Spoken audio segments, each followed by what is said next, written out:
고린도후서 4장 16절에서 18절 말씀.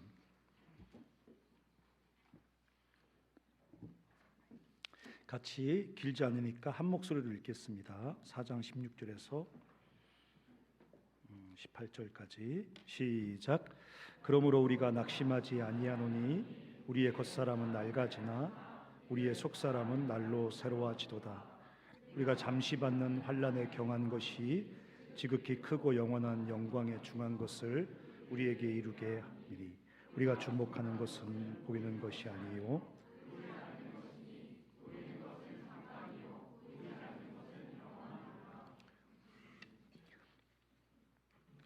여러분들은 내세 종말 이후의 삶에 대해서 여러분들은 어떤 생각을 가지고 계십니까? 크리스찬이라고 하더라도 내세, 그러니까 주님이 오신 다음에 소위 우리가 말하는 천국에 들어가서 사는 삶에 대해서 많은 사람들은 어떻게 생각하냐면 애프터라이프라고 생각합니다. 삶 이후의 삶. 우리가 지금 살아가는 이 삶이 진짜고 주님이 오신 그 다음에는 뭔가 모호하고 신비한 삶 아닌 삶이죠. 뭔가 영적이고 뭔가 이렇게 신비하고 뭐라고 삶이라고 구체적인 삶이라고 말하기에는 굉장히 모호한 애프터라이프, 삶 다음에 어떤 설명하기 어려운 모호한 삶이라고 생각하는 사람들이 많이 있습니다. 하지만 기독교가 말하는 가장 중요한 메시지 중에 하나는 내세의 삶은, 우리 죽음 이후의 삶은 현실보다 더 현실적이고 구체적인 참된 삶이라고 이야기를 합니다. 다만 죽음의 요소들, 어떤 사람이 안티라이프라고 얘기했어요. 진정한 삶을 살아가는데 끊임없이 방해가 되는 안티라이프, 안티 뭐 그런 얘기 하잖아요. 너는 안티야? 뭐를 말하잖아요. 삶을 좀먹는 그런 안티라이프의 요소들이 완전히 제거된 참된 삶이 비로소 우리가 죽음 이후에 내세에 주님 다시 오신 이후에 시작된다는 것이 기독교의 가장 중요한 메시지입니다. 우리는 사실 지금 진짜 우리가 사는 것이 아니라는 거예요. 이게 참된 삶이 아니라는 것입니다. 근데 이렇게 말하면 되게 기독교가 모호해집니다. 그래서 내세의 비전을 다른 것으로 대체시키려고 합니다. 이 땅에서 거룩한 삶을 사는 게 전부지. 이 땅에서 세상을 변화시키는 어떤 소명적 삶, 캠퍼스와 직장 구석구석에 흩어져 들어가서 우리가 직면한 그 삶의 자리를 주님과 함께 변화시키는 게 기독교지. 그게 진짜지. 죽음 이후에 주님 오신 다음에 내세에 우리가 어떤 삶을 살아가는 것, 그게 뭐가 중요하냐, 무슨 의미가 있느냐라고 생각하려는 유혹을 우리는 늘 받습니다. 하지만 다시 한번 말씀드리지만 내세의 삶이 죽음 이후에 시작되는 그 삶이 우리의 참된 소망이고 비전이고 목적이라고 성경은 말하고 있습니다. 그래서 오늘 16절에 바울이 굉장히 재미난 고백을 합니다. 뭐라고 써 있냐면 우리의 겉사람은 낡아지지만 우리의 속사람은 날로 새로워진다고 얘기합니다.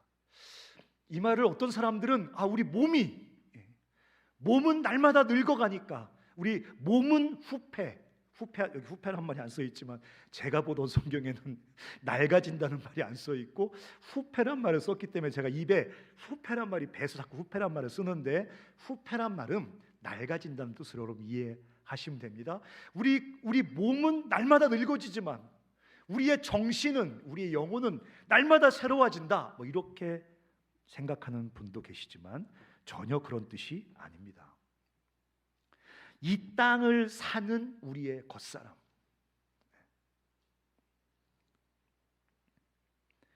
이 땅을 사는 우리의 이 삶 전체는 날마다 낡아서 허물어진다고 성경은 말하고 있습니다. 그게 겉사람은 후패한다, 낡아진다는 말의 의미입니다. 이 땅을 살아가는 우리의 삶은 날마다 낡아집니다. 날마다 허물어집니다. 죽음으로 예외 없이 귀결됩니다. 그게 우리 겉사람이에요. 이 땅을 살아가는 삶을 말하는 것입니다. 이 땅을 살아가는 우리의 겉사람은 예외 없이 다 후패하고 낡아집니다. 정재규 간사님은 열심히 운동합니다. 그렇다고 늙어짐과 낡아짐과 후패함을 막을 수 없습니다. 조금 늦출 뿐입니다. 화장을 아무리 해도 자매들의 그 낡아짐을 어떻게 막을 수 없습니다. 아무리 풀만 먹고 무슨 상추만 싸서 먹어도 몸이 낡아지고 후패하고 무너지고 결국 죽음으로 귀결되는 이 겉사람의 낡아짐과 무너짐을 그 무엇도 막을 수 없습니다. 그래서 자기 인생을 깊이 있게 성찰할 줄 아는 많은 철학자들이 삶은 진정 허무하다라고 말했습니다. 왜? 몸부림을 쳐도 결국 죽음이라는 피해갈 수 없는 결론으로 다 귀결되거든요. 그런데 그런 우리의 허무한 삶에 그냥 후패하고 낡아지고 무너져서 죽음으로 귀결되는 그 우리의 그 겉사람, 그 허무한 삶에 주님께서 새로운 참된 영원한 생명의 씨앗을 심으셨습니다.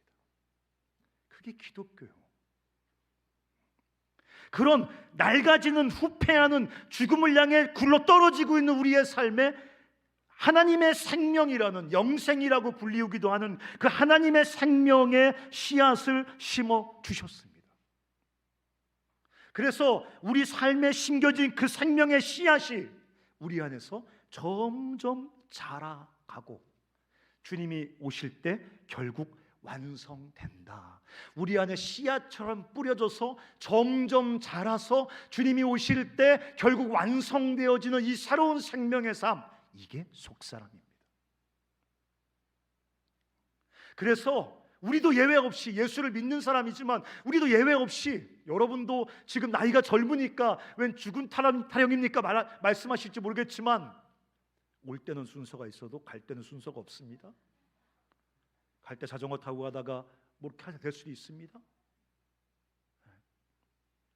우리 모두가, 우리 겉사람은 이 땅에서의 삶은 그냥 죽음으로 귀결되면서 날마다 죽음을 경험해요. 무너져요. 낡아져요. 후패해요.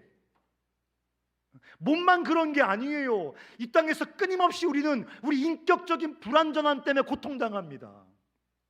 갈등을 경험합니다. 상처를 주고받습니다. 지금도 2,500명이 죽었음에도 불구하고 이스라엘과 팔레스타인이 끊임없이 서로를 향해서 죽음의 미사일을 쏴대고 있습니다. 아프가니스탄에서 아까 자매가 기도했던 것처럼 수없이 많은 사람이 지진으로 죽었습니다. 우리의 삶이, 이 세상이 함께 후패하고 낡아지면서 죽음을 향해 굴러가고 있습니다. 그런데 그런 우리 삶에 하나님께서 생명의 씨앗을 심어주셔서 그 속사람은 씨앗처럼 뿌려져서 마치 겨자씨가 뿌려진 것처럼 우리 삶에 진짜 있나? 이렇게 잘 모를 수도 있고 주목할 만한 뭔가 느껴지지 않을 수 있지만 예수님께서 그렇게 죽음을 향해 굴러떨어지는 그 허무하고 날마다 후패해가는 그런 허무한 우리 삶 속에 겨자씨 같은 하늘의 생명을 심어주셔서 겉사람은 후패하는데 우리 안에 심겨진 예수 그리스도의 생명의 씨앗은 날마다 꿈틀꿈틀대면서 싹을 내고 가지를 뻗고 열매를 맺으며 자라가서 결국 주님 다시 오시는 그날 완전한 삶으로 완성된다고 성경은 우리에게 약속하고 있는 것입니다. 그게 오늘 16절입니다. 겉사람은 후패하지만 우리의 속사람은 날마다 새로워진다고 말합니다. 우리는 믿음으로 하나님을 알게 되었습니다. 그렇죠? 여러분, 그래서 여기 와 있는 거잖아요. 여러분, 우리가 하나님을 믿고 하나님을 알게 된 것, 이것이 우리 안에 하나님께서 심으신 생명이 싹을 튼 것입니다. 믿음이 생긴 거, 이건 지적인 연구의 결론이 아닙니다. 믿음이 생겨서 하나님을 알게 된 거, 우리의 추론의 결론이 아닙니다. 이것저것 합리적으로 생각해 봤더니 하나님 있는 게 맞는 것 같대. 우리가 지적으로 결론 내린 게 아닙니다. 죽음을 향해 굴러 떨어지는, 날마다 후패해져가는 우리 삶 속에 하나님이 심으신 생명이, 새로운 생명이, 그 속사람이라고 불리우는 하나님 나라 생명이 싹을 낸 것입니다. 움트고 그 단단한 불신과 무지의 대지 위로 생명의 싹을 돋아서 우리가 믿음으로 하나님을 알게 된 것입니다. 이건 우리 안에 하나님 주신 생명이 자라고 있는 하나의 증거입니다. 시간이 가면 갈수록 하나님을 조금씩 더 신뢰하게 됩니다. 저는 30년 동안 후원받으며 살았습니다. 우리 어머니가 저한테 다시 복직한다 할 때 저한테 딱 3글자로 격려해 주셨습니다. 미친놈, 이렇게 하셨습니다. 또 3글자 시리즈로 말했습니다. 돌았니, 이렇게 하셨습니다. 또 미친놈 돌았니, 이렇게 하셨어요. 지금도 날마다 떨려요. 이번 달은 먹여 살리실까? 30년 동안 먹여 살리셨는데도 매번 스릴이 넘칩니다. 이번 달은 먹여 살리실까? 주님을 향한 신뢰가 자랍니다. 미친 거 아닙니까? 보이지도 않는 하나님 어떻게 신뢰합니까? 보이지도 않는 하나님 어떻게 사랑합니까? 보이지도 않는 하나님의 비전과 사명을 위해서 어떻게 나를 희생합니까? 그게 말이 됩니까? 우리 안에 하나님께서 뿌려놓으신 새로운 생명, 그 속사람이 움트고 자라기 시작하는 겁니다. 우리는 겁없이 노래합니다. 내 인생은 주님의 것입니다. 그렇게 잘 안 돼도 우리는 그렇게 살고 싶습니다. 죄가 혐오스러워지고 거룩한 삶을 살고 싶습니다. 이 자기중심적인 이 이기심으로 함께 공멸해가는 세상 속에서 우리는 주님을 위해서 잃어버린 영혼들에게 복음을 전하고 순원들을 사랑으로 섬기고 중간고사 기간에 여기에 죽치고 앉아있고 겨울에 지돈 내고 선교 간다고 다 자원하고 이렇게 하나님과 이웃을 위해 사랑으로 섬기고 희생하는 전혀 이 세상에서 배울 수 없는 독특한 생명의 기운을 뿜어내며 살아갑니다. 이거 어디서 나온 겁니까? 이 다른 삶의 패턴, 세상에서 배울 수 없는 전혀 다른 삶의 패턴 어디서 나온 겁니까? 하늘의 생명이 우리 안에 심겨져서 그게 우리 삶에서 자라가고 있는 것입니다. 속사람이 날마다 새로워지고 있는 것입니다. 우리 안에 그 하나님 뿌려놓으신 생명의 씨앗이 자라고 있는 것입니다. 근데 오늘 주님이 이렇게 말씀하시잖아요. 우리 겉사람은 날마다 후패하지만 우리의 속사람은 날마다 새로워집니다. 이게 왜 이렇게 연결시켰을까요? 후패하는 우리 겉사람, 몸부림을 쳐도 낡아지고 최선을 다해도 늘 상처와 결핍과 불완전함에 탄식하게 되고 내가 뭐 똑바로 서려고 해도 좌우에서 무엇인가 막 불현듯 닥쳐오는 바람과 어떤 폭풍 앞에서 쓰러지게 되고 그런 날마다 후패하는 내 삶,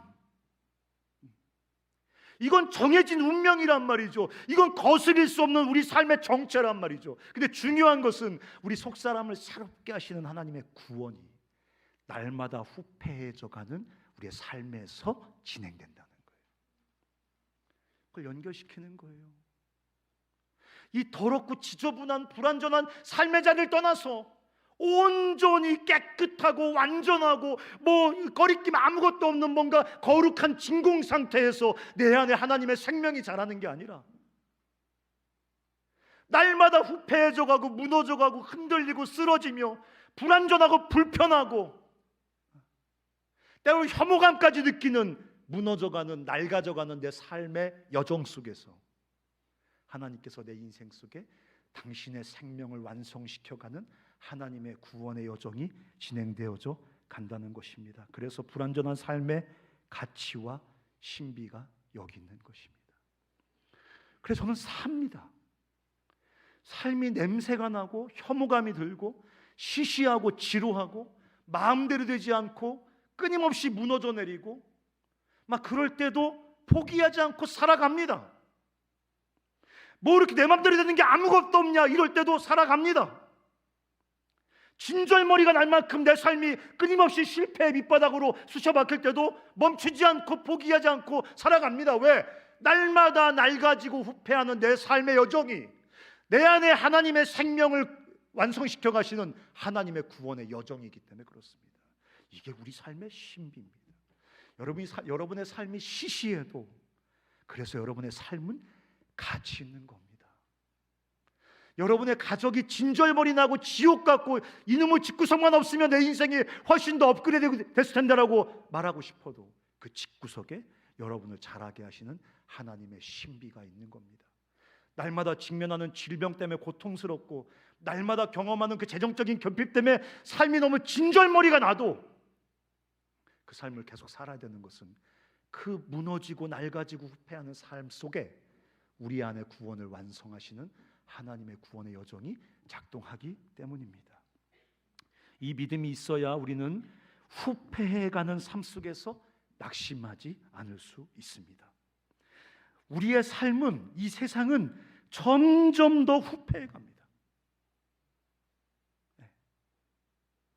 이걸 받아들이는 거예요. 우리 겉사람은 날마다 낡아지나 우리의 속사람은 날마다 새로워진다. 이거는 나의 삶은 날마다 새로워집니다. 그것만 붙잡고 있으면 여러분은 한눈을 감고 여러분의 인생을 보는 겁니다. 여러분의 인생을 직시하지 못하는 겁니다. 눈에 보이는 여러분의 인생은 후패해가는 인생입니다. 늙어가는 인생입니다. 뜻대로 안 되고 무너져 가고 질병이 들고 사랑하는 사람이 떠나고 사고가 일어나기도 하고 그게 우리 눈에 보이는 우리가 직면해서 살아가야 되는 우리 삶의 정체입니다. 하지만 그 속에서 하나님께서 당신의 생명을 완성해 가신다. 그래야만 16절 뭐라고 써 있어요? 다시 한번 여러분 읽어볼까요? 16절 자 시작. 네, 뭐라고 써 있어요? 낙심하지 않습니다. 그래야 낙심하지 않습니다. 낡아지고 후패하는 나의 삶 속에 자라가는 주님의 생명, 낡아지고 후패하는 이 세상 속에 자라가는 주님의 생명을 우리가 믿음으로 볼 때만 우리가 그 후패함의 고통 한복판에서 하나님을 바라보며 낙심하지 않을 수 있는 것입니다. 하나님께서 로마서 8장 28절에 이렇게 말씀하셨습니다. 모든 것이 합력하여 선을 이룰 것이다. 이건 제가 몇 번 말씀드렸지만 헬라어를 우리나라로 번역하면서 오역한 것입니다. 왜냐하면 이 초기 유대인들은 하나님을 주어로 사용하는 것 자체도 이렇게 긴장하고 하나님이란 이름을 그냥 쓰는 것 자체가 너무 무서웠기 때문에 두려웠기 때문에 그게 하나님의 이름을 모독하는 거라고 생각했기 때문에 당연히 모든 사람이 받아들일 수 있는 건 주어를 빼버립니다. 모든 것이 합력하여 선을 이룬다는 것은 그냥 우주의 원리가 있어서 우주의 기운이 있어서 모든 것이 합력하여 선을 이룬다는 말이 아닙니다. 내가 예수를 믿으니까 모든 것이 잘 된다는 이 세상이 주는 헛된 환상도 아닙니다.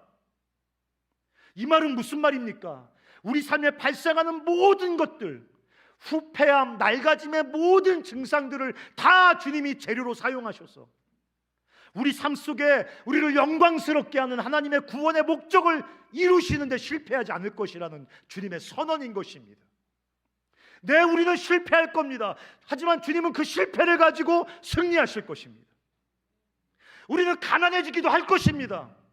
하지만 주님은 그 가난을 가지고 우리 삶 속에 하나님의 구원을 이루실 겁니다. 우리 상처도 받을 겁니다. 질병도 들 겁니다. 우리가 원하는 시험에서 떨어지기도 할 겁니다. 사랑하는 사람을 잃어버리기도 할 겁니다. 하지만 그 모든 것을 가지고 하나님께서 내 안에 주신 겨자씨처럼 뿌리신 그 생명이 완성되어지는, 영광스럽게 완성되어지는 그 일에 주님은 실패하지 않고 이루실 것입니다. 그 선언이에요. 그 선언을 하시면서 우리 삶을 향해 달려오시는 거예요. 제가 말했어요. 종말은 저만 치서 우리를 기다리면서 빨리 와, 좀만 더 뛰어오면 돼, 바로 좀 200m만 뛰어오면 여기 종말이야. 그건 기독교의 종말이 아니라고 말했습니다. 기독교의 종말은 우리를 향해 달려옵니다. 주님은 저기 엔드라인에서 기다리는 분이 아니라 엔드라인 어깨 짊어지고 그 영광의 완성을 어깨에 짊어지고 우리를 향해 달려오는 분입니다. 우린 기껏 2cm 갈 수 있습니다. 나머지는 주님이 달려오시는 것입니다. 그래서 내가 모든 것을 합력하여 모든 것을 재료로 삼아 네 인생 속에 선하신 나의 영광스러운 구원을 이루시겠다고 선언하면서 우리 인생을 향해 달려오시는 그분을 우리가 믿음으로 바라볼 때만 우리가 우리 인생의 후패성 한복판에서 우뚝 서서 낙심하지 않을 겁니다. 저는 맨날 낙심하는 것들입니다. 다 낙심합니다. 예수를 믿는다고 말하면서도 이것이 안 돼서 낙심하고, 이걸 잃어버려서 낙심하고, 이 사람과 교제 못해서 낙심하고, 질병 걸려서 낙심하고, 이것 때문에 낙심하고 그것까지 사용하셔서 우리 인생 속에 영광스러운 구원의 영광스러운 완성을 이루시겠다고 우리 삶에 뛰어들어오시는 주님은 어디 계신 겁니까? 우리가 그 주님을 바라볼 때만 날마다 낡아지는 우리 삶의 한복판에 우뚝 서서 내 겉사람은 후패하지만 내 속사람은 날마다 새로워집니다. 따라서 해보세요. 내 삶은 낡아지지만 내 속사람은 날마다 새로워집니다. 근데 그 고백을 하는 게 기독교인이에요. 무서워서 이거 오면 안 되는데, 이거 맞으면 안 되는데, 맞으면 그럴 줄 알았어. 이씨. 주님은 뭐 하는 거야? 맨날 만내. 이씨. 그런 게 기독교인이 아니라 맞을 수 있죠. 그렇지만 그것까지도 하나님께서 우리 안에 생명을 자라게 하시는. 상상해봐. 내 안에 겨자씨 비유는 그런 거란 말이야. 겨자씨가 뿌려졌어. 자라. 우리의 불신의 땅, 그 딱딱한 불신과 무지의 땅을 뚫고 그 생명이 고개를 삐쭉 내밀어 나의 그 불신과 패역함을 뚫고 점점 가지를 막 쏟아내면서 내 삶에 자라는 그 생명. 천국은 뭐예요? 그냥 그 생명이 완성된 게 천국이에요. 그냥 거기 무슨 뭐가 있는 게 아니라 그 생명이 완성된 게 천국입니다. 사랑하는 형제자매 여러분, 우리 삶이 낡아지는 현장의 한복판에 서서 주님이 우리 삶 속에 당신의 영광스러운 생명과 구원을 완성하신다는 소망으로 낙심을 이겨내시길 바랍니다. 저같이 주님의 통치 아래서 이 땅이 완전히 새로워질 것에 대한 소망이 분명한 사람들은 그 팔레스타인과 이스라엘에서 그 짓 하는 거 보면 가슴이 철렁 내려앉습니다. 또다시 후퇴한 것 같아요. 근데 다시 한번 생각하게 됩니다. 나만 낡아지는 것이 아니라 이 세상도 점점 후퇴하고 낡아집니다. 주님이 그 구원의 통치를 완전히 완성하실 때까지 세상은 어떤 영역에서 점점 더 지독한 난장판, 죽음의 땅이 될 것입니다. 하지만 내 삶에 후패하는 내 삶 속에 하나님의 생명이 완성되게 하시는 것처럼 이 후패하고 낡아지는 이 세상 속에도 하나님께서 당신의 통치를 완성시키시는 그 복된 날을 주님이 이루고 계시다는 이 소망을 우리가 붙들 때 이 무너져가는 세상 한복판에서 우리가 낙심하지 않고 이 16절의 고백, 겉사람은 후패하지만 속사람은 날로 새로워진다는 고백을 토해낼 수 있는 것입니다. 17절에는 다른 고백을 합니다. 우리가 잠시 받는 환난에 경한 것이 지극히 크고 영원한 영광에 중한 것을 우리에게 이룬다. 이번에는 후패함이 아니라 환난입니다. 환난이라는 것은 우리가 이 땅을 살아가면서 당하는 모든 고통을 말하는 게 아닙니다. 바울이 쓰는 이 환난이란 단어는 예수를 따르기 위해서 우리가 당해야 되는 고통을 말할 때 쓰는 단어입니다. 우리 안에 하나님 주신 생명이 있는데 그 생명을 따라 살아가려고 할 때 우리가 세상 속에서 당하게 되는 그 환난을 꼭 집어서 말하는 것입니다. 근데 오늘 바울이 뭐라고 말합니까? 우리는 이 땅에서 두 가지를 경험하게 될 거라고 말하는 겁니다. 하나는 여러분의 인생은 낡아질 것입니다.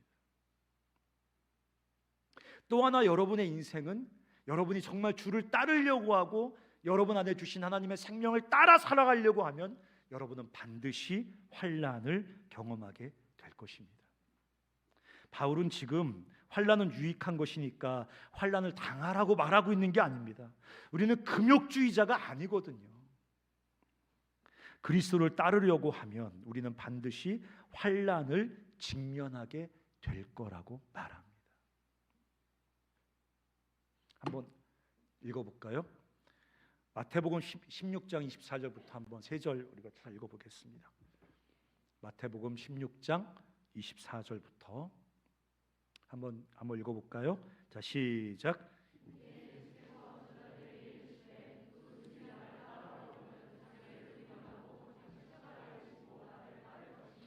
네, 이 말씀을 읽으면서 주님 알겠습니다. 그럼 저는 주님을 따르지 않겠습니다.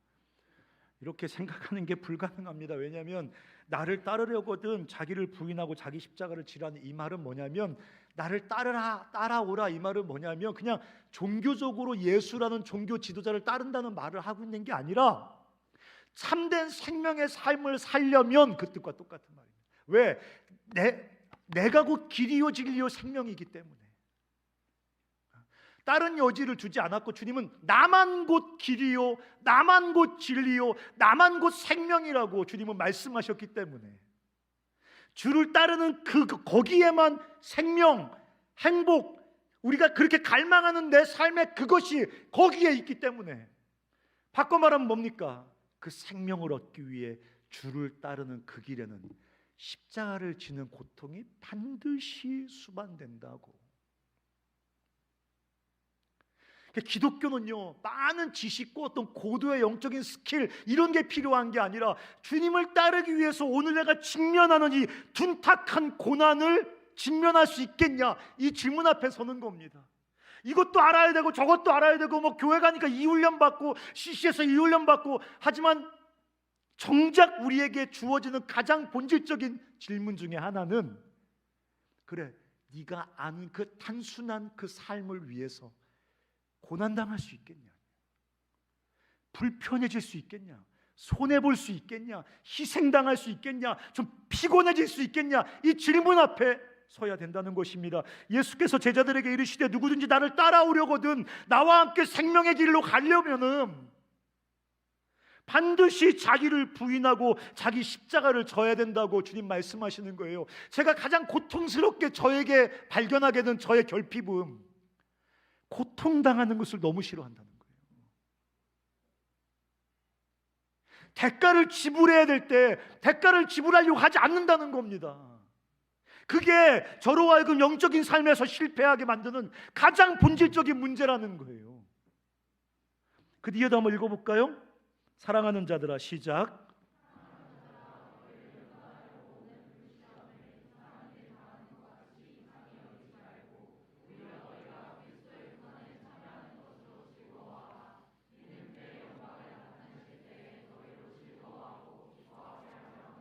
여기 써 있잖아요. 고난이 오는 것을 이상히 여기지 마라. 어떡하지 이거? 길을 잘못 들었어 우리가. 고난이 오는 것을 이상히 여기지 말라. 불시험이 고난이 반드시 있을 것이다. 일시적으로 이 세상의 통치자 행세를 하는 어둠의 권세와 그 어둠의 권세의 통치 아래에 있는 이 세상 속에서 주를 따라 생명의 길을 걸어가려고 하면 그냥 죽음으로 미끄러져가는 이 세상의 대열에서 이탈해서 정말 생명의 길을 걸어가려고 하면 고난이 오는 것을 이상히 여기지 말고 그리스도의 고난에 참여하는 것을 즐거워하라. 이게 너무너무 중요하고 베이직한 원인, 그 기독교인의 원리임에도 불구하고 이게 그렇게 우리 삶에 배워지질 않습니다.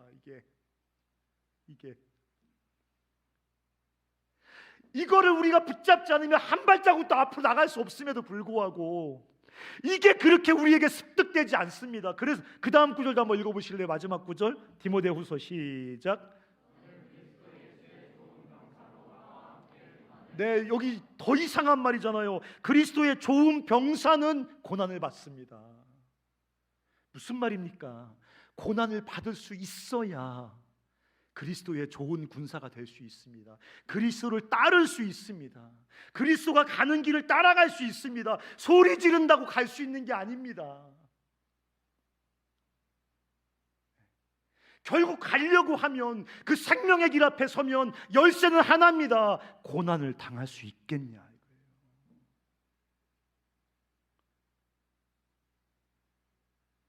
이 근본적인 중요한 원리가 우리에게 그렇게 습득이 되지 않습니다.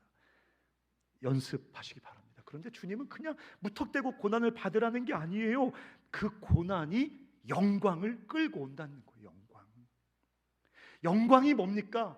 제가 말했죠. 기독교에서 가장 설명하기 어려운 말이 영광이란 말입니다. 영광을 한마디로 얘기하면 하나님이 우리에게 주시는 모든 것입니다. 하나님이 우리에게 주시는 좋은 모든 것이 그 영광이란 말 속에 다 포함되어 있는 겁니다. 하나님을 아는 지식, 하나님과 친밀한 삶, 하나님을 닮아 주님과 동행하는 그 충만한 생명, 하나님이 우리에게 주신 참된 삶의 목적을 위해 살아가는 참된 그 가치 있는 삶, 이런 모든 것, 하나님이 우리에게 주시는 그 모든 것을 총칭해서 영광이라고 말하는데, 뭐라고 말하냐면 고난이 영광을 끌고 옵니다. 그래서 여러분 다시 한번 17절 읽어보실래요? 17절 시작. 우리가 잠시 받는 환난에 경한 것이 지극히 크고 영원한 영광에 중한 것을 우리에게, 쉽게 말하면 고난이 영광을 끌고 옵니다. 우리가 주를 따르기 위해서, 우리 안에 있는 생명을 따라 살기 위해서 당하는 고난은 뭐라고 써 있습니까? 비교할 수 없는 영광을 우리에게 가져다 준다고 말합니다. 여러분, 이 땅에서 우리가 주님과 함께 살기 위해서 분투하고 세상과 다르게 살기 위해서, 세상과 다른 길을 걸어가기 위해서 기꺼이 대가를 지불하고, 제가 아는 의사는 10년 동안 어느 그 8개의 섬을 돌면서 의사 선교사로 살았습니다. 8개의 섬을 돌면서. 근데 그 섬은 워낙 낙후된 지역이기 때문에 인터넷 이런 게 잘 안 됩니다. 속도가 되게 느립니다. 10년 후에 한국에 들어왔는데 자격을 박탈당하는 그 면접에서 굉장히 어렵게 고통스러운 면접 과정을 다시 거쳤습니다. 왜? 그럼 10년 동안 전혀 그런 새로운 의학 지식을 배울 그런 상황이 없었거든요. 너무 큰 어려움을 당했습니다. 결국 잘 돼서 그 의사의 어떤 전문 그 자격을 유지하고 다시 거기 가서 8개의 성을 돌아다니면서 의료 선교사로 살았지만, 그런 어려움인 것입니다. 그냥 추상적인 어려움이 아닌 겁니다. 실제적인 어려움인 거죠. 실제적인 손해인 거죠. 실제적인 희생인 거죠. 피곤함과 불편함인 거죠.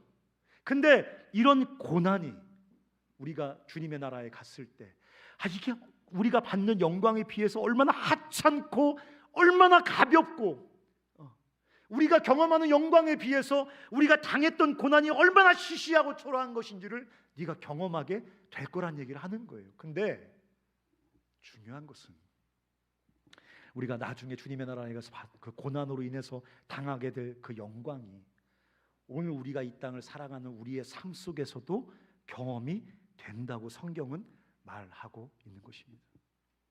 우리가 이 땅에서 주를 위해 고난당할 때 그 고난으로 인해서 우리 삶 속에 하나님의 영광이 경험되고 이루어진다는 것입니다. 여러분 7절 한번 읽어보시겠습니까? 오늘 본문 7절, 4장 7절 한번 읽어보실래요? 한번 띄워줘 보실래요? 4장 7절 한번 읽어보겠습니다. 시작. 4장 7절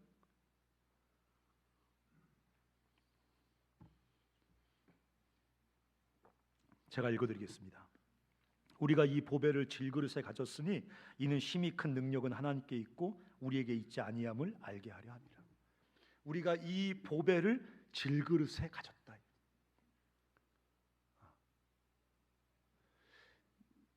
질그릇이 뭔지 잘 모르시죠? 싸구려, 후진, 깨워지기 쉬운 그릇을 말하는 겁니다. 그 질그릇에 보배가 담깁니다. 여러 가지 의미로 사용한 구절이지만 우리가 질그릇 같은 우리 삶이지만 주님을 따르고 그 생명을 따르기 위해서 고난을 기꺼이 당할 때 질그릇 같은 우리 삶에 보배 같은 하나님의 영광이 담긴다는 거예요. 그게 기독교의 약속입니다. 주님의 약속이에요. 여러분, 우리 본문의 17절 다시 한번 읽어보시겠습니까? 17절 시작.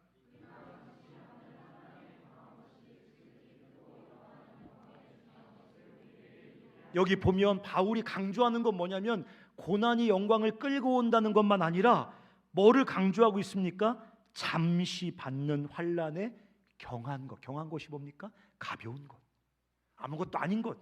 경한 것이 지극히 크고 영원한 영광의 중한 것을 우리에게 이룬대요. 뭐를 강조하고 싶은 거예요? 고난과 영광의 양을 대조하고 싶은 거예요. 우리가 그리스도를 위해 고난 당할 때 그 당하는 고난과 비교할 수 없는 지극히 큰 영광을 우리에게 우리 삶에 채워주신다고 주님은 지금 약속하고 있는 거예요.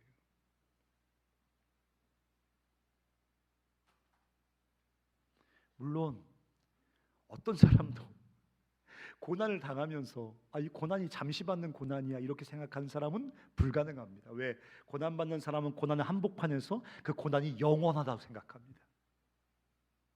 여러분, 아기 낳는 여자한테 금방 끝나, 그거 금방 끝나, 영원히 애 낳는 거 아니야, 그럼 귀시하되게 맞습니다. 남편도 그러다가 네가 나라고. 고난당하는 사람은 그 고난이 절대적으로 30분, 1시간 이게 평가가 되지 않고 고난 한복판에 있으면 고난이 영원하다고 느껴집니다. 고난 경한 거야, 라이트한 거야, 가벼운 거라고 느끼는 거 불가능합니다. 고난 한복판에 있는 사람은 고난이 그냥 충만하게 느껴집니다. 충만하게. 그래서 군대 얘기하면 다들 북파 공작원 갔다 왔는지 압니다. 지가 경험한 군 생활이 가장 고난의 절정이라고 생각을. 나중에 들어보면 동네에서 저기 그 동사무소 근무해놓고 북파 공작원인 것처럼 얘기하거든요. 그러니까 우리가 당하는 고난을 잠시 받는 고난이야, 가벼운 고난이야라고 생각하는 건 불가능합니다. 근데 그리스도 때문에 고난당하면서 영광을 경험하게 되면 고난을 인식하는 새로운 감각이 생깁니다. 고난을 해석하는 새로운 시각이 생깁니다. 이게 선순환인 거예요. 그리스도를 위해서 고난, 불편함, 희생, 손해를 감당하고 나면 비교할 수 없는 영광이 경험되어지는데 그 영광을 경험하면 이 땅에서 잠시 받는 고난을 다르게 평가하는 시선과 힘이 생긴단 말입니다. 그러고 기꺼이 주를 따르기 위해서 내 삶에 하나님이 시작하신 생명이 찬일하게 완성되어지는 일을 위해서 기꺼이 고난의 자리에 설 수 있는 힘과 용기와 감각이 생기기 시작한다는 것입니다. 그래서 주님께서 그리스도의 좋은 군사로 고난을 받으라고 주님께서 말씀하고 있는 것입니다. 사랑하는 형제자매 여러분, 우리는 채플에 와서 막 길 시시할 겁니다. 날마다 후패해가는 것을 경험할 것입니다. 멋지게 사랑하고 위대하게 주님을 따르고 싶지만 그 매력 없고 그 지루한 불완전한 삶의 이 세상의 후패함과 내 삶의 후패함의 한복판에서 우리는 헤매게 될 것입니다. 왜? 그것은 우리 삶의 정체이기 때문에 벗어버릴 수 없는, 날마다 날 가지고 후패해가는 것은 이 땅을 살아가는 우리 삶의 정체이기 때문에, 거기서 벗어나는 것은 불가능하기 때문에 우리는 날마다 우리 삶의 낡아짐과 무너짐과 후패함, 불완전함, 결핍을 경험하며 살아가게 될 것입니다. 우리는 정말 진지하게 주를 따르려고 하면 고통을 직면하는 것을 경험하게 될 것입니다. 손해보고 희생하고 피곤해지는 그 자리를 통과해야 되는 것을 깨닫게 될 것입니다. 오늘 바울은 우리 삶을 후패, 낡아짐과 환난 두 단어로 설명하고 있습니다. 그렇지만 우리가 낙심하지 않는 것은 날마다 그렇게 낡아지고 무너지는 그 삶 속에서 하나님은 우리 삶 속에 당신의 생명을 완성시켜 가신다는 거죠. 우리가 낙심하지 않는 것입니다. 또 우리가 주를 따르기 위해 직면하는 그 고난의 길에서 그 고난을 잠시 받는 경한 것으로 카운팅하게 만드는 그 영광스러운 삶의 경험, 영광에 대한 삶의 경험들이 우리 삶 속에 생긴다고. 그래서 우리가 낙심하지 않고 이 세상의 삶을 뚜벅뚜벅 살라고 주님이 도전하고 계십니다. 같이 한번 우리 찬양할 때 이 찬양을 조금 여러분과 함께 부르고 싶습니다. 같이 일어나셔서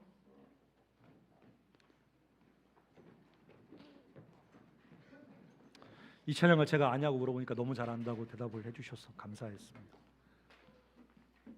잠시 세상에 내가 살면서 항상 찬송 부르다가 날이 저물어 오라 하시면 영광 중에 나아가리. 언제 많이 불렀어요?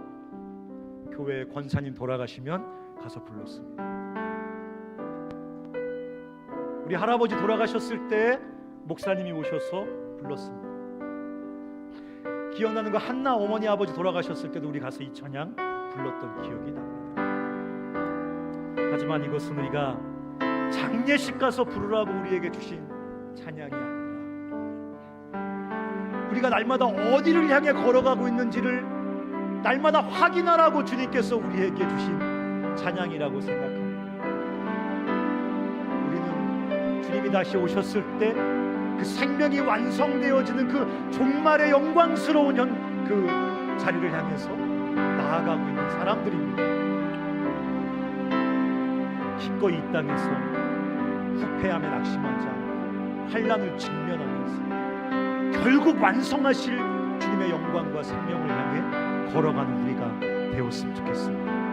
그리고 불완전하지만 제한적이지만 오늘 그것을 경험하게 해주시는 그 주님과 함께 이 땅에서 내세적 삶을 먹고 살아가는 우리가 되었으면 좋겠습니다. 같이 찬양하겠습니다. 잠시 세상에 내가 살면서 항상 찬송 부르다가 날이 저물어 오라 하시며 영광 중에 나아가리.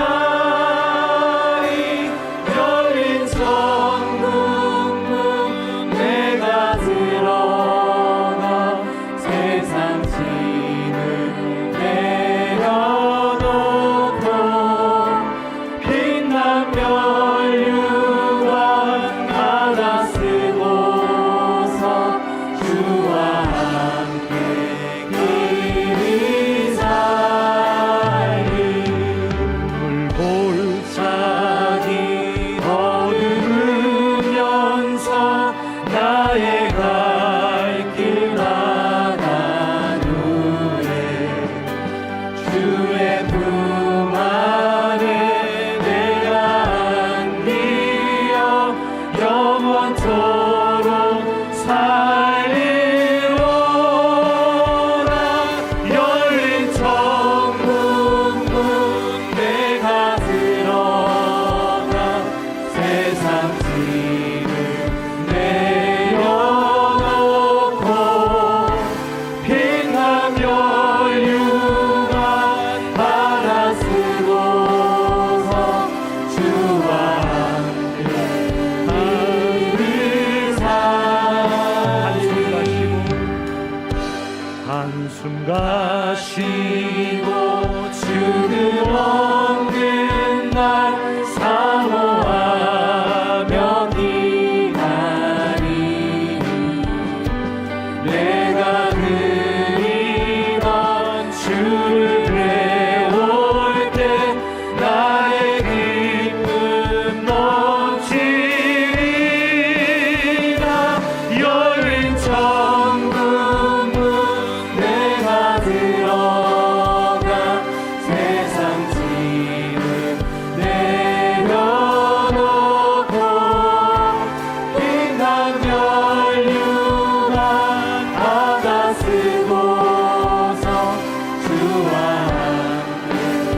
옛날에 우리 믿음의 선배들은 지나치게 내세 중심적이었기 때문에 현실 속에서 하나님 주시는 사명과 책임을 다하지 않는다고 비판을 받아야 될 때가 있었습니다.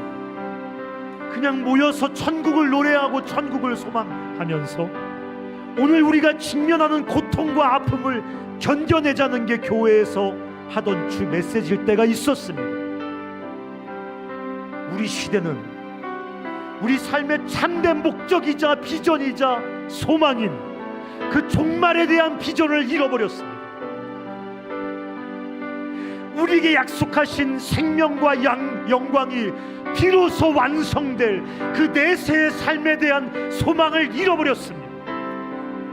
그냥 이 땅에서 주먹 불 끈지고 주님과 함께 잘 사는 것이 영원히 지속될 기독교인의 삶이라는 착각에 빠지게 되었습니다. 우리가 이 시간 다시 한번 이 말씀 기억하면서 우리는 결국 주님이 그 생명과 영광을 완성하실 그날을 바라보며 살아갑니다. 거기서 흘러나오는 그 생명과 영광의 제한적이지만 그 작은 부스러기를 오늘 여기서 경험하면서 그래서 그날을 더 소망하고 오늘을 견뎌내면서 주님의 통치 아래 그 생명을 따라 살아가기로 날마다 좁은 길을 뚜벅뚜벅 걸어가게 되는 것입니다. 그 내세를 향해 종말의 영광과 생명을 향해 달려가는 삶, 그것이 우리 삶의 본질입니다. 이 비전과 소망을 회복할 때만 이 땅의 삶에 대한 그 지독한 집착과 공포에서 우리는 벗어날 수 있습니다. 그 영광스러운 완성을 등에 업고 우리 삶에 치달려 오시는 그 하나님을 바라볼 때만, 기다릴 때만 우리는 이 땅의 삶에 최선을 다하면서도 이 땅의 삶을 믿음으로 초월할 수가 있는 것입니다. 우리가 이 시간 기도할 때 주님 눈을 열어서 주께서 달려오시는 것을 보게 하여 주시옵소서. 시시한 내 삶 속에 달려오시며 그 찬란한 생명과 영광을 완성하시기 위해 우리 삶을 향해 치달려오시는 그분을 바라보게 해주시고, 그래서 날마다 시시하게 무너지는 내 삶 속에서 낙심하지 아니하고 기꺼이 두려워 피하지 않고 주를 위해 고난받는 삶을 살아가게 하여 주시옵소서라고 우리 같이 한번 기도하겠습니다. 살아계신 하나님 아버지, 우리 사랑하는 형제와 자매들을 축복하여 주시고 눈을 열어주셔서 우리가 이 땅의 삶에 사로잡혀서 마치 영원히 이 땅을 살 것입니다. 영원히 이 땅에 매여서 이 땅의 삶을 탑승할 수 있는 그렇게 소망과 비전을 잃고 살아갈 때가 얼마나 많은지 모릅니다. 그냥 오늘 살아가는 이 삶이 영원히 계속될 거라고, 오늘 이 지독한 시시한 내 삶이 영원히 계속될 거라고, 그 조용한 절망 속에 살아갈 때가 얼마나 많은지 모릅니다. 주님 우리의 눈을 열어주셔서 주님의 오심을 바라보게 하여 주시옵소서. 결국 내 안에 주신 생명과 영광을 완성하시기 위해 내 삶을 향해 달려오시는 주님을 보게 하여 주옵소서. 우리 한 가지 더 위해서 기도하겠습니다. 우리는 오늘 내가 살아가는 이 삶이 영원히 반복될 거라는 그 위험한 착각 속에 살아갑니다. 그거는 기독교의 역사관이 아니라 힌두교의 역사관입니다. 우리가 날마다 경험하는 이 시시한 삶이, 이 지루한 삶이, 때로는 이 고통스러운 삶이, 이 낡아져 무너지는 삶이, 못 미치고 불완전한 삶이, 이 진절이 쳐질 만큼 혐오스러운 내의 그 더러운 삶이 영원히 계속해서 쳇바퀴처럼 돌 거라고 힌두교도처럼 생각하고 살아가는 사람이 얼마나 많은지 모릅니다. 하지만 주님은 명확하게 선언하십니다. 내가 오고 있다고.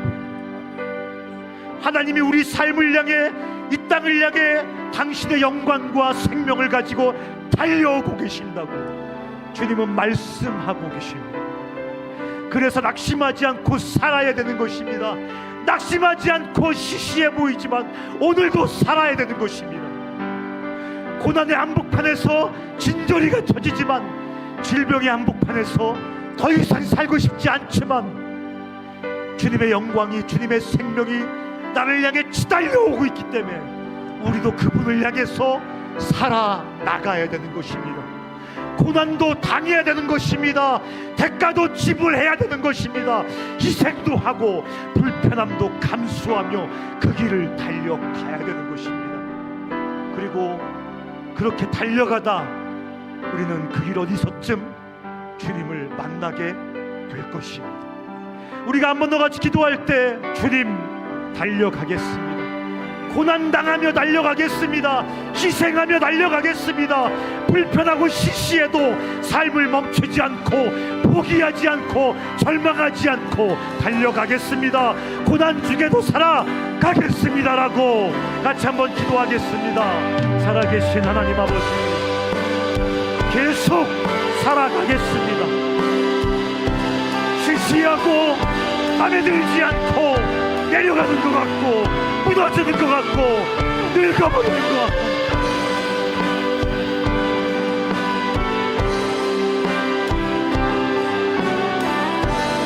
주님이여 나에게 보여주시옵소서. 당신의 오고 계심을 보여주시옵소서. 여기 이 젊은 종들에게 보여주시옵소서. 당신의 달려오심을 보여주시옵소서.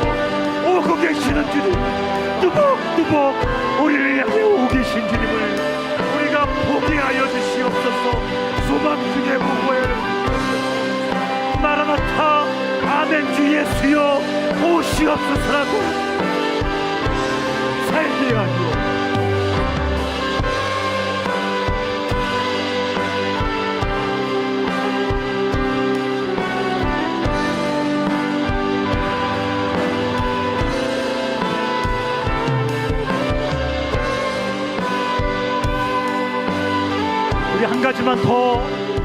한 가지만 더 위해서 기도하십시오. 혹시 여러분 중에 이 지독한 질병 속에서 이렇게 신음하며 이렇게 짓눌려 살아가는 것이 어떤 의미와 가치가 있을까? 사방에 모든 문이 다 닫혀 있는 것처럼 이 절망의 한복판에서 이렇게 어우적거리는 삶이 어떤 의미와 가치를 가질 수 있을까? 이 지독한 가난과 내 안의 정서적인 질병 때문에, 그 나를 붙잡고 있는 지독한 중독 때문에, 이미 경험했던 그 치명적인 실패 때문에 이렇게 무기력하게 무너져 있는 것이 무슨 가치와 의미를 가질 수 있을까? 이런 분이 계십니까? 그렇게 무너져 내리는 후패하는 우리 겉사람의 삶의 자리에서 하나님이 신비하게 겨자씨처럼 뿌리신 당신의 생명을 키워 가십니다. 우리는 무너지는데 주님은 그 안에서 당신의 생명을 세워 가십니다. 여러분 중에 깊은 절망에서 두 손을 늘어뜨리고 낙심해 있는 분들이 계시다면 이 시간 주님 앞에 기도하십시오. 주님, 한 걸음을 옮기기도 너무 힘들지만 내 안에 당신의 구원의 생명을 충만하게 세워가신다고 나에게 선언하시며 나에게 달려오고 계시니 당신을 향해 엉금엉금 기어서라도 당신을 향해 앞으로 나가겠습니다. 무의미해 보이지만 멈추지 않고 당신이 마음껏 당신의 영광과 생명을 이루시도록 엉금엉금 무릎으로 기어서라도 앞으로 나가겠습니다. 포기하지 않겠습니다라고 우리 같이 한 번 더 기도하고 제가 기도하겠습니다. 살아계신 하나님 아버지, 우리 중에 낙심한 사람들이 있습니까? 절망한 사람들이 있습니까?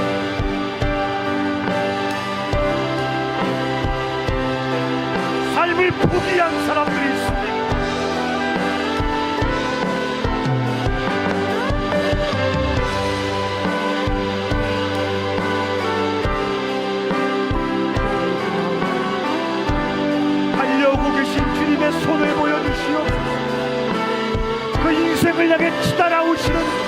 마라나타 하나님의 은혜를 보여주시옵소서. 그 무너져 있는 인생에 아버지 영광 중에 당신을 향해 그를 향해 엄습해 오시는 하나님을 보여주시옵소서.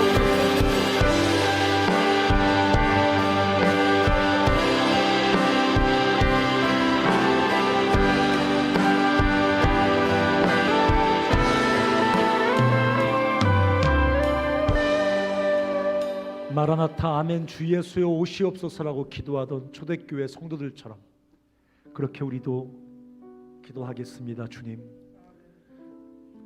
우리를 향해 그 영광을 가지고 그 충만한 생명을 가지고 달려오고 계신 주님을 우리가 눈을 들어 바라보면서 포기하지 않고 이 삶의 자리에서 주님을 따라 뚜벅뚜벅 앞으로 나아가는 믿음의 사람들 다 되게 하여 주시옵소서.